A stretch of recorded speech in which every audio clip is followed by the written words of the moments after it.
Kia ora tato, good afternoon everybody. A little bit like Stephanie, I also speak with an accent, but I'm sure you'll cope.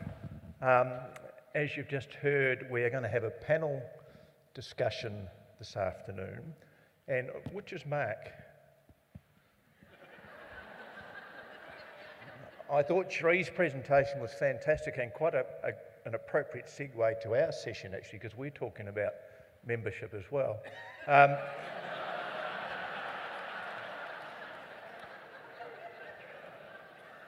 What we are going to talk about, and you'll see it up there, is Rotary's response to our changing world. So it's not specifically about membership. And to do that, we're going to have a panel discussion, and we have two excellent Rotarians and one excellent Rotaractor on our panel. We've got on the far left Brittany Kearney from the Peninsula Rotaract Club of Frankston, and Brittany, there's a whoop out there. Brittany was a charter member of that club, a past president of that club, has been a district Rotaract representative, has been secretary of Rotaract Australia, and has been a Rotaractor for about 8 years. So Brittany is the youth voice on our panel. I think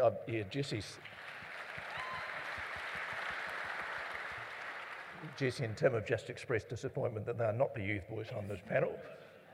Jessie Harman will be known to, I expect, just about everybody in the room. Past district governor, past international trainer, past train the trainers of international trainers, and currently the chair of Rotary International's membership committee. So that's Jessie Harman in the middle. And then on your right is Tim Moore, again a past district governor and a Rotary coordinator, and I would say, Tim, probably the second best Rotary coordinator in Australasia, I would think. Yeah. So that's Tim.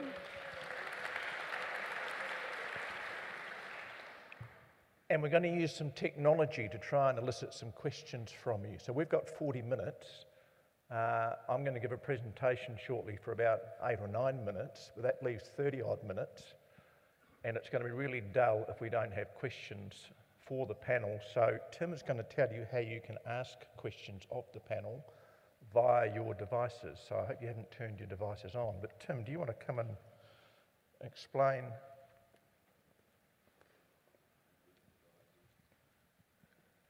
Thank you. So you can turn your devices on, especially those people that need them. Yes, so we're just going to use an application that's available on Android and Apple called Slido, S-L-I.do.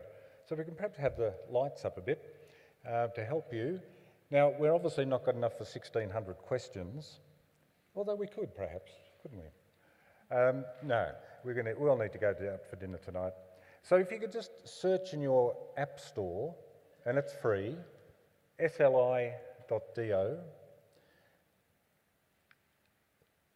If you've already got it on your computer, it'll obviously say open, and if you don't, it'll say get.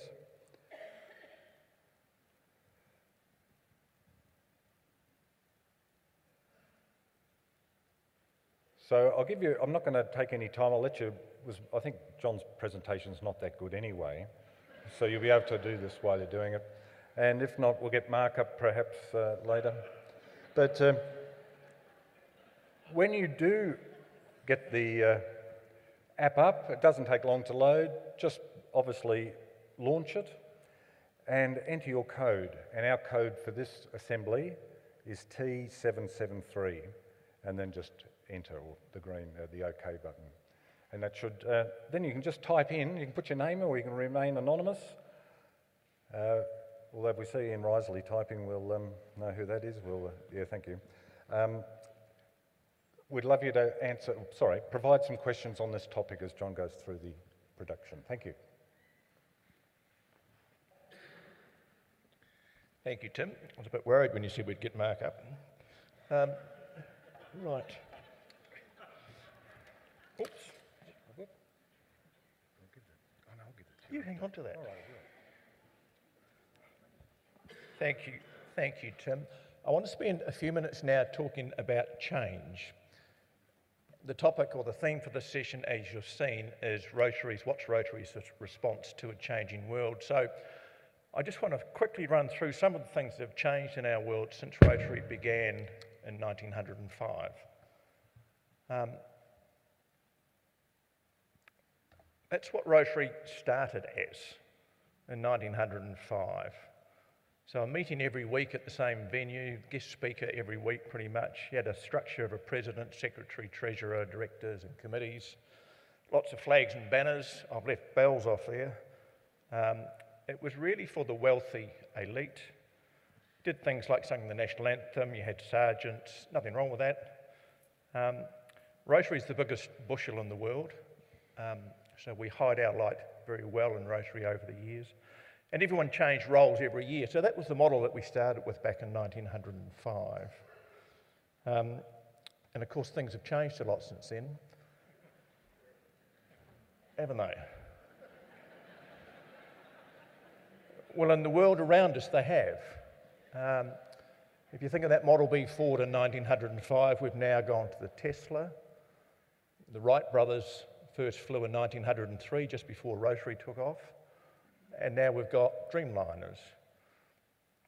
How many of you remember party lines? Did you have party lines here in Australia? Where you shared a phone, for God's sake? Imagine that. And you could listen in on conversations. It wasn't all bad. We've gone from that to, and Stephanie Urchick told us this morning, 5 billion cell phones in the world today. So quite a change. The way we do business has changed. So business used to be done in sort of sweatshops in 1905. Today a lot of business is done in coffee shops. If you think of transport, I'd like your opinion on which of those is quicker. Apparently the one on the right. And then there's technology. So we've gone from snail mail to Gmail. If you think of media, in 1905, you'd get a newspaper. Radio was not widespread, but it was around. And that was about it, really. Now, anyone can be their own broadcaster. They've got their own channels through social media. It's ubiquitous. It's everywhere. It's a huge change in the media. If you think 1905, President of the United States, Teddy Roosevelt, would give his State of the Nation address once a year and it would be reported in the paper. Now, 2019, we hear and see the State of the Nation every night from President Trump's Twitter account. It's a different world that we live in. The world's population has grown sevenfold, so it's gone from 1 billion people to about 7 billion people in that time span. And Rotary has changed. 1905, we only had one club, the first club. Today, we've got 35,742 Rotary clubs around the world. As I often say, as many Rotary clubs as what there are McDonald's restaurants around the world. And then if you think of societal change, huge societal change, with the changes in transport, communication particularly, that's facilitated a lot of that societal change. A lot more diversity in our societies now, whether it be cultural diversity, religious, racial, ethnic, sexual.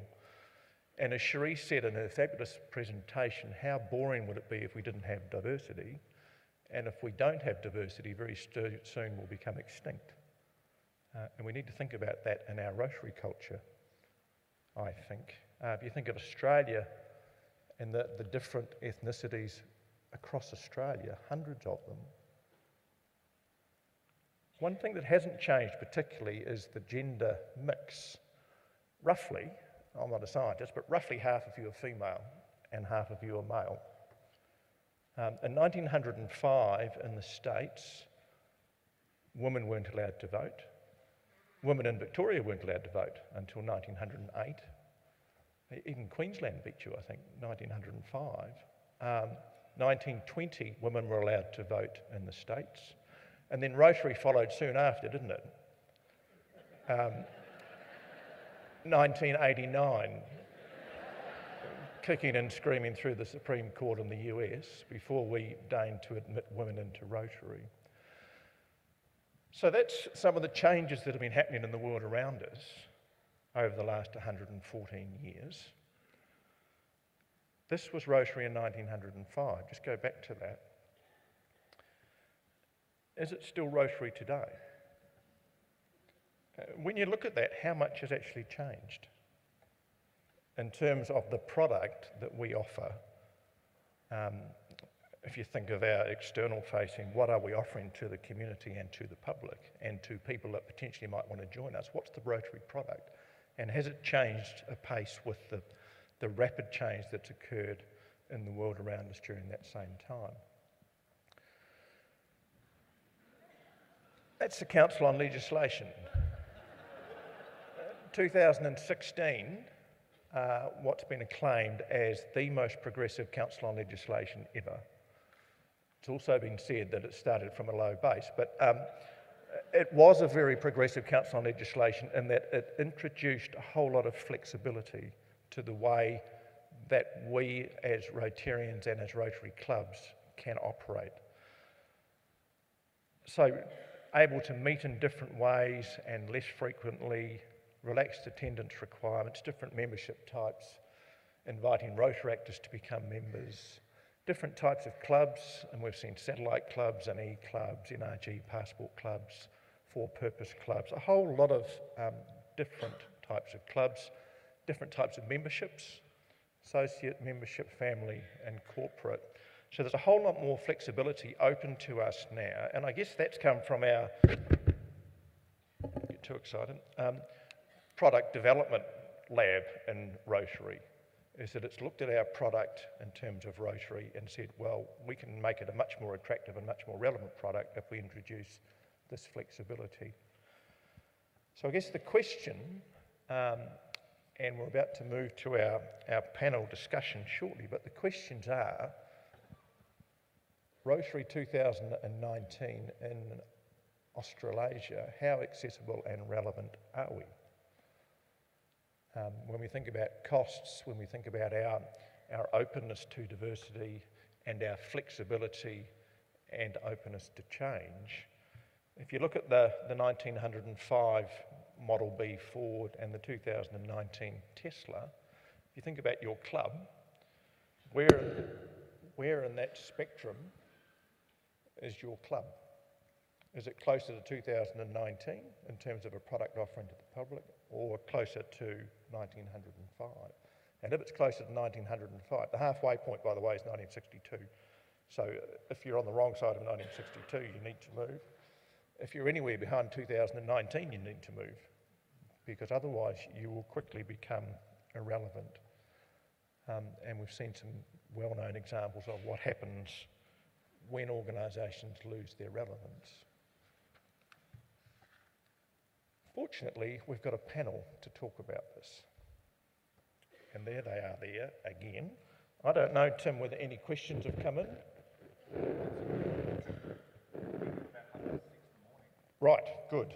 Which is 8:30 New Zealand time, so it's even later. That'll be all right though, that'll be good. So shall we start the questions from the floor with the panel?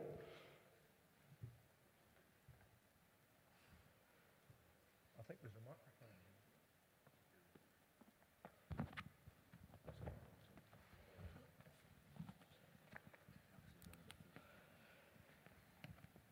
How do we know how long we've got? First question is, how do you turn the microphone? I think it's on already. It's on. Is that, oh, it is on. Look at that.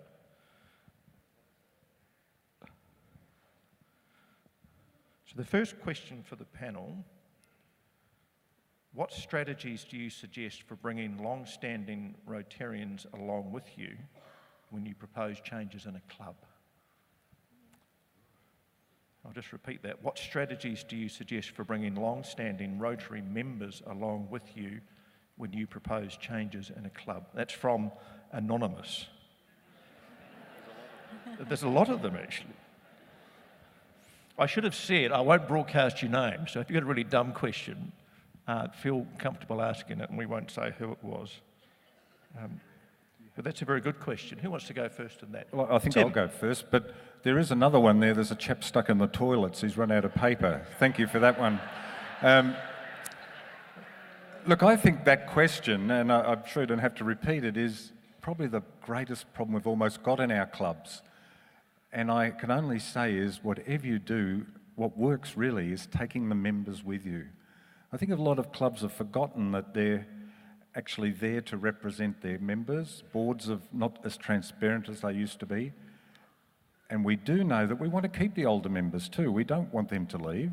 We've got a big enough retention problem as it is. But I'd love to see you actually involve all the members in some mini visioning perhaps session. Jessie.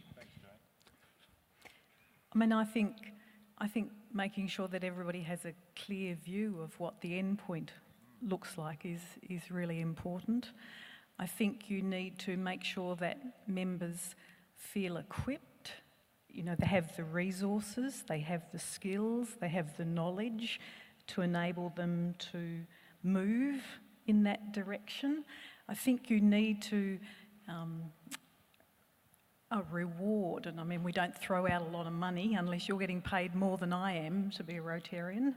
But I think we need to reward members when they make small steps towards change. Just well done. Those sorts of simple things. And I think it's up to club leadership to really support and encourage change. I think people are fearful of change when they think somehow it's going to be less than. We need to make sure people understand that it's more than. I like the word that Tim used before, saying visioning really made me think of something that we like to do a lot in Rotaract, which is rather than, sometimes I find in boards we have this idea that we have the best possible thing that we want to do with our club, so we kind of come in and say, this is what we should do. And you're pretty much not going to get people on board doing it that way. So we often do sort of group brainstorming, visioning, keeping it quite open. So you might even come in with the question of how do we change to be more relevant?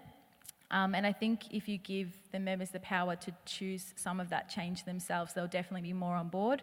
And I think that way, once they see that the first lot of change has been quite a positive experience, they might be open to some of those other changes that were scary before. Thank you, Brittany. Yes.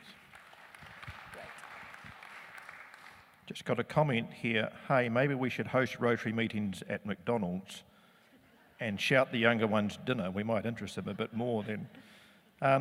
Question, and I'll start this one firstly with you, Brittany. Well, there's two questions actually. Do we know what percentage of Rotaractors go on to become Rotarians? And I suspect amongst the panel we do know what that percentage is. And the second part, why don't we ask Rotaractors to design the Rotary of the future rather than leaving it to 60 to 70-year-olds? Interesting as our comment. future customers. Definitely. You guys might even correct me on this. I think the percentage is somewhere around 5% of Rotaractors go on to become Rotarians, which is extremely low. I'm sure there's a variety of different reasons for that. It's hard to really pin it down to one thing. But even these days with, we do have a bit of connection with our Rotary clubs, and clubs are trying to change to become more approachable, I guess, for younger members. I still find that between my friends, my fellow Rotaractors, that a lot of them will still say to me that they feel like it's just not something they can do. Cost is still a major barrier for a lot of them, and I know that there will be clubs out there right now thinking to themselves, well, we're cheap, we're not getting Rotaractors in.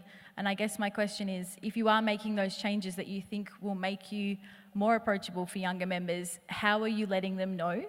Because even as a Rotaractor who is fairly well tapped into the Rotary community, I'm not super aware of clubs that have increased flexibility of attendance, or clubs that have changed costs, or allowing members to come along and not have meals, because I know that's another one that comes up a lot, is that at Rotaract we don't generally have dinner meetings or meal meetings, and a lot of them, even just to go and attend one Rotary event, are kind of like, can I go without having a meal? I don't really want to spend $30 or $40 on a meal. Is that a possibility? So one of the things that, I'm sort of astounded by sometimes is that Rotary clubs are trying to change, but then they're not letting anyone know about these things that they are doing to try and bring younger people in. Do you want to have it? Well, I was just going to say, one of the things that the Rotary International Board is actively working on, and the membership committee is part of that, is providing support, is the development of a global membership model. So I guess a new membership model, a new product in the Rotary membership suite of products. And there's a lot of research going on with young professionals and with Rotaractors around what a different model of Rotary would look like. One that specifically engages with young people that won't join our conventional clubs. And so I think Rotaractors and young professionals are absolutely being involved in looking at what other alternative models to support our conventional models might look like. John, you mentioned McDonald's.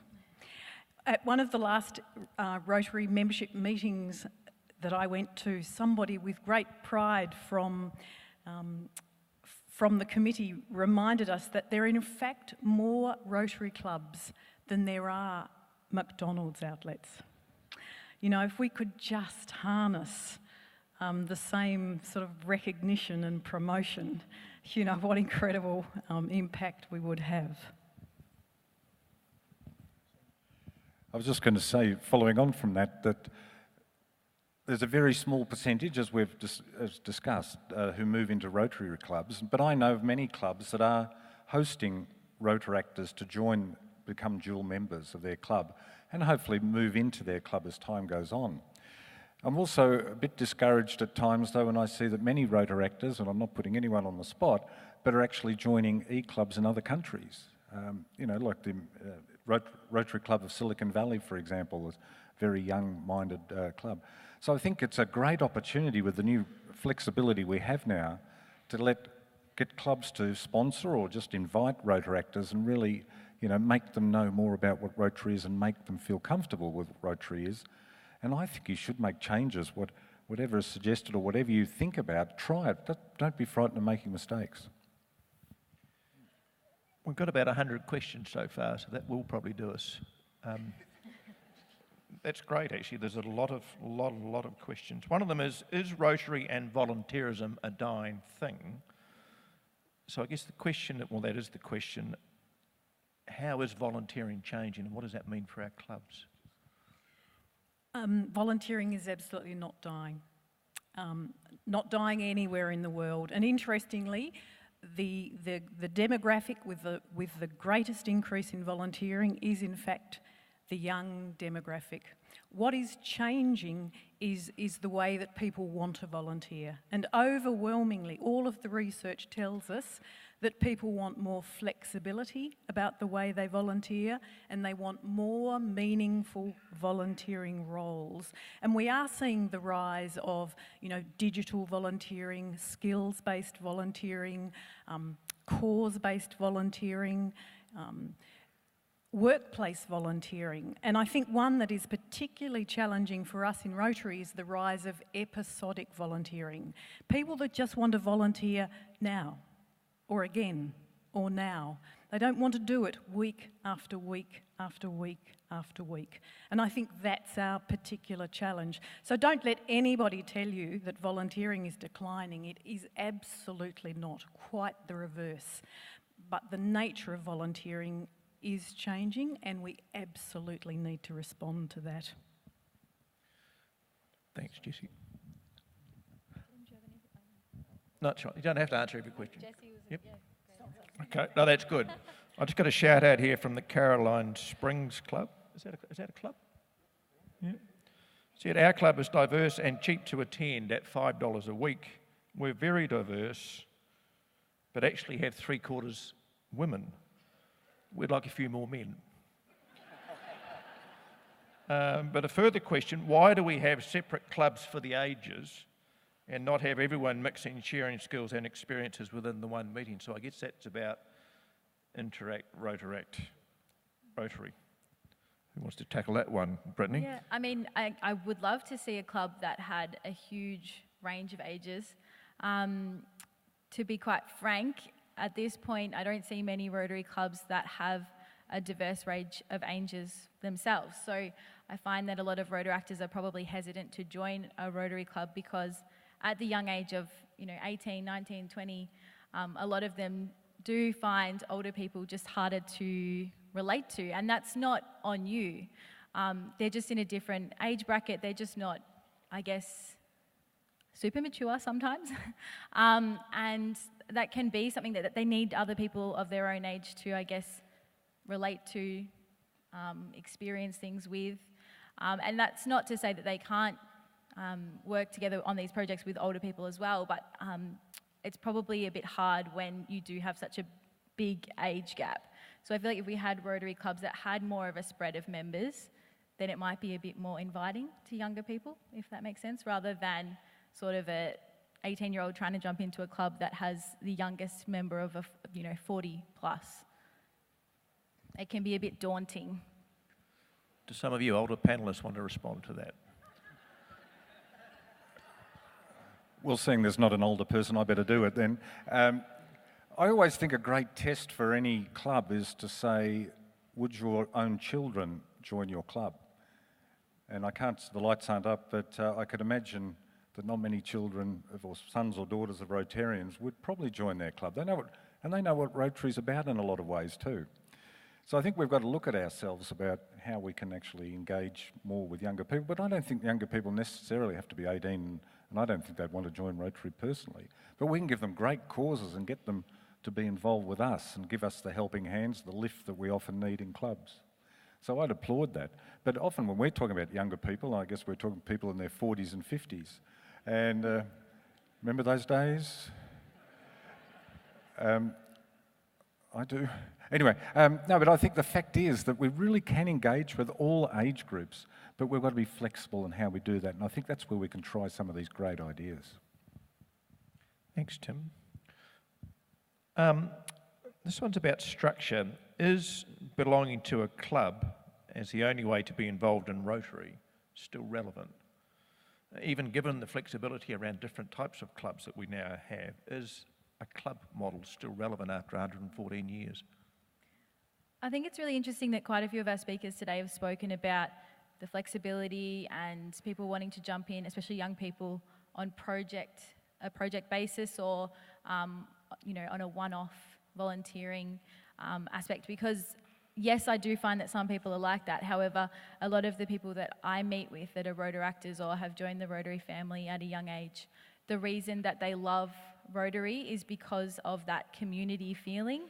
And yes, sometimes that's because they go to meetings, they see the same people, which is lovely, but with or without the meetings, they have a community, they have a sense of belonging. So I still think that having a club and having a meeting, whether that's online, whether that's in person, can be a real sense of belonging and community for a lot of people that they do love, and that is young people as much as any generation. Okay. Jessie, club's still relevant? Yeah, I'm in two minds about this one. I think a byproduct of this trend towards cause-based volunteering is that people are much more likely to volunteer for a cause. They are much less likely to contribute to the organisation and the structure.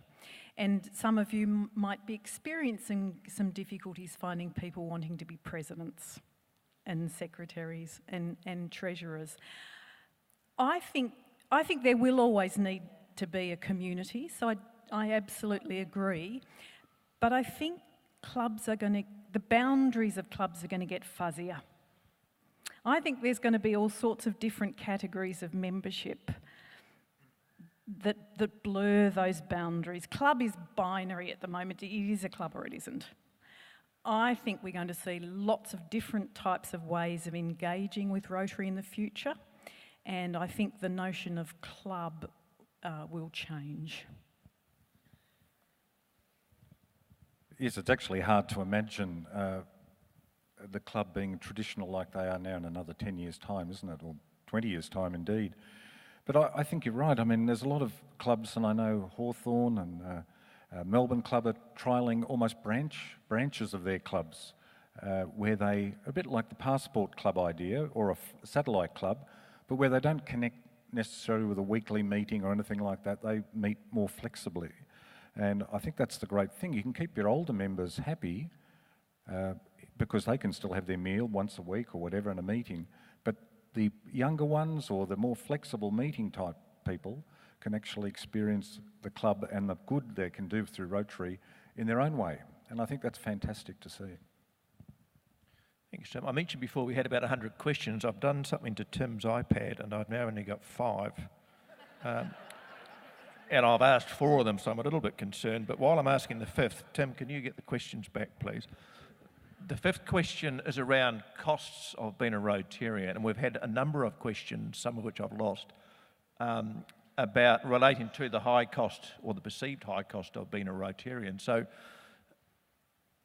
do the panellists believe that cost is a deterrent to people belonging to Rotary?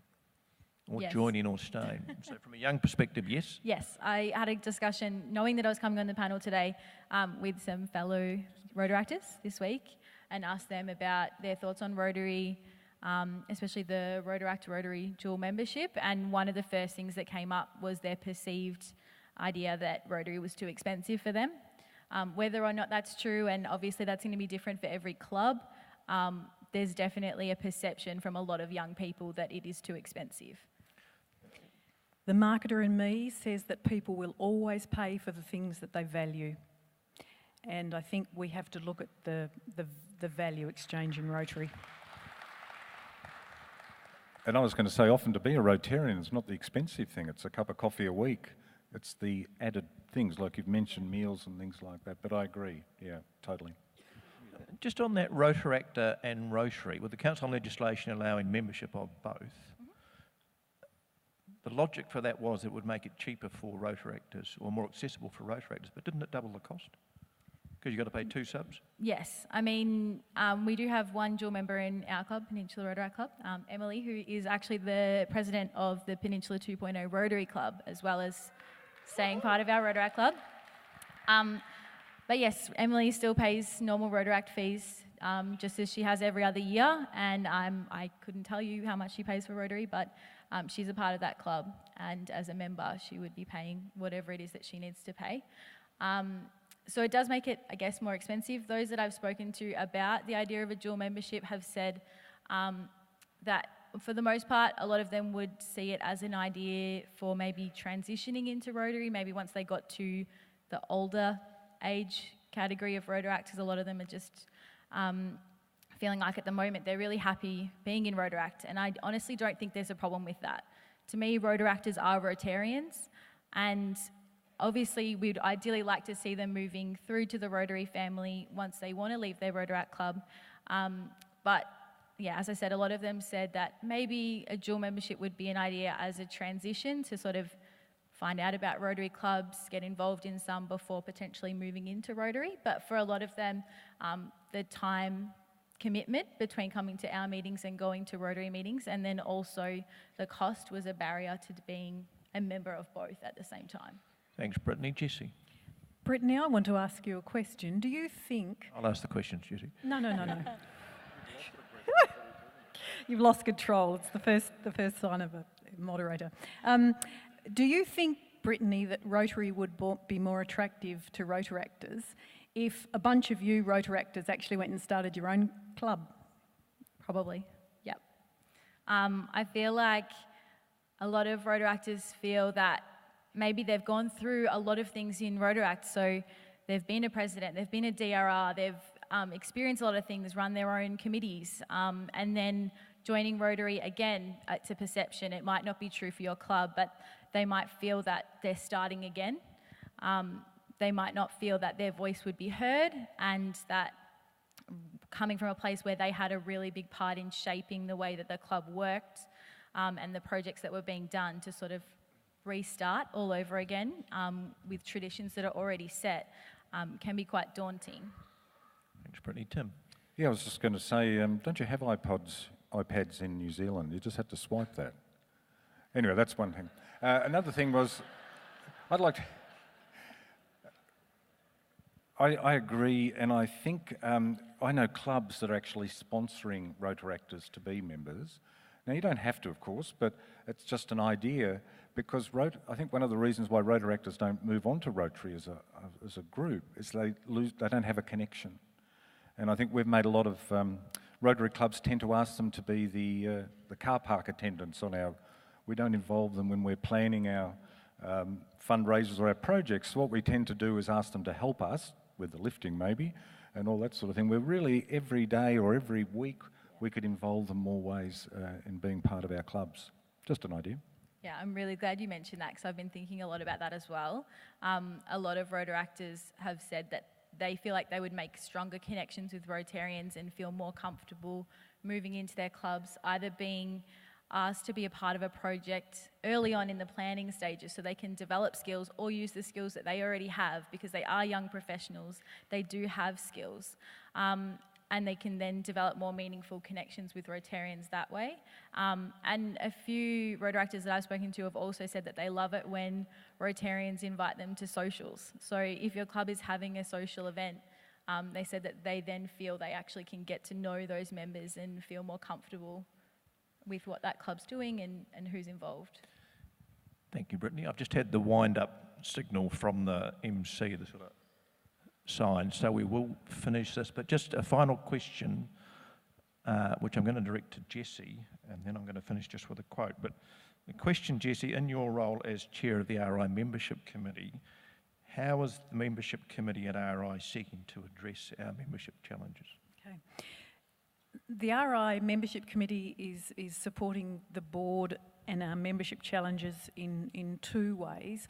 One is to provide better support and resources to our conventional Rotary clubs, including how to bridge the gap between Rotaract and Rotary. So firstly, it's about more resources, more support to our existing clubs, and one of which is to give more guidance around what flexibility might look like. You know, what club models and engagement models might look like. So that's the first thing that we're doing. The second thing that the membership committee is doing to support the board is to explore new models of membership.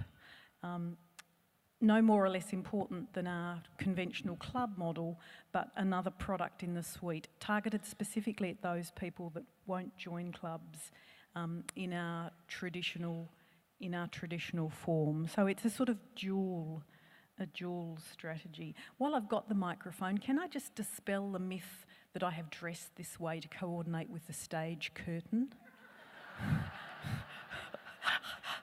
I've had a couple of questions and I just want to say, no, it's a coincidence. Sure. They all dress like that in Ballarat, don't they, Jessie? Yeah, they do, yeah. Thank you, ladies and gentlemen. Thank you for all the questions. When you're organising a panel discussion like this and you've got 40 minutes, you're thinking, what will happen if we don't get any questions? And so I had a whole lot of reserved questions written down and a couple of planted questions out there, but we have got literally about 100 questions. So thank you for your contribution and your participation. And can I ask that you thank our three panellists, Brittany Kearney, Jessie Harmon and Tim Moore.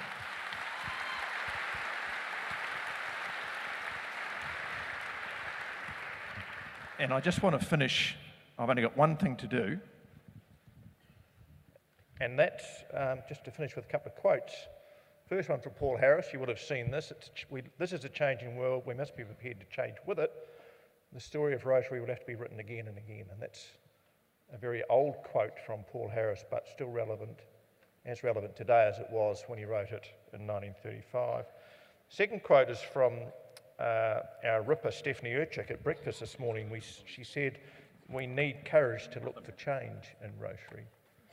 And I think we do, because if we don't move and change with the times, we lose our relevance.